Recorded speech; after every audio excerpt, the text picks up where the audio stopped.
This RG World Boxing. Make sure you subscribe at the bottom right of your screen. This is a Homage beat. Mikey Garcia versus Robert Easter Jr. Months ago, I spoke on this fight, and I'm going to keep it the same. Robert Easter has about a 30% chance of winning this fight, primarily because of his connection to Adrian Bronner and the garbage that came along with it. Robert Easter shows promise, but he switched trainers a little too late. Can't really do too much in a short term like that.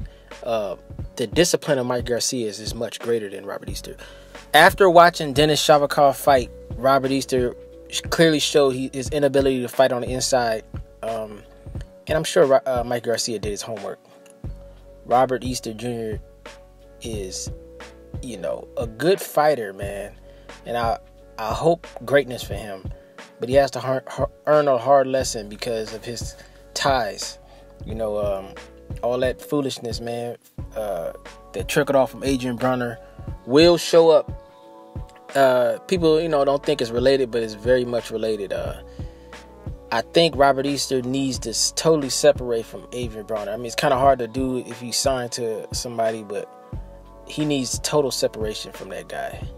No connection in training camp at all. Kevin Cunningham, good trainer, man. But I think Robert Easter needs a whole separate camp, just kind of like what the Charlo brothers did, man. He needs to do something like that and just go totally somewhere else, man. He needs to go somewhere else because, Easter needs to learn to use his reach, man. He needs to be what he is, man. He's a tall guy for 135 division, and he needs to clearly establish dominance, man. I think when he gets caught into those phone booth kind of fights, that's a mentality thing it's hard to break, man. I mean, trying to prove his toughness is what he's doing. But he doesn't understand that, hey, you're making a fight much harder for yourself, man. Denis Shavkov should have not have been any competition for Robert Easter. Before that fight, I was picking Easter all the way. I know it could have been a setback, but Shavkov is like 5'5", man. Easter is like Easter's like 5'10". And that fight should have been easy, man. It should have been so easy to beat a guy like that fight, man, that fight could have gone either way, man. That fight was that close. And that's Shavkov, man. Shavkov is a tough, rugged guy, but going up against somebody who's like 5'10", man, he should never be able to get on the inside. Easter should not be fighting on the inside, and if he does fight on the inside, it should be for like a second. Man, Mikey Garcia is so technically advanced. He's so much further along than Easter, man. I had to learn that the hard way. Man, Mikey Garcia will beat Easter. He might. I think he's going to embarrass Robert Easter, man.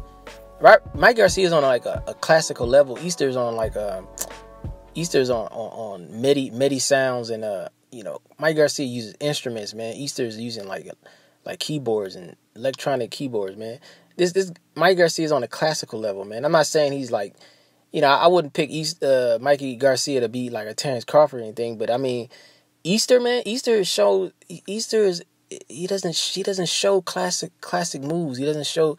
He's just using his athletic ability, man, and he got this nice jab, but like I said, man, he can get suckered into a phone booth fight, man, and that's his problem, man.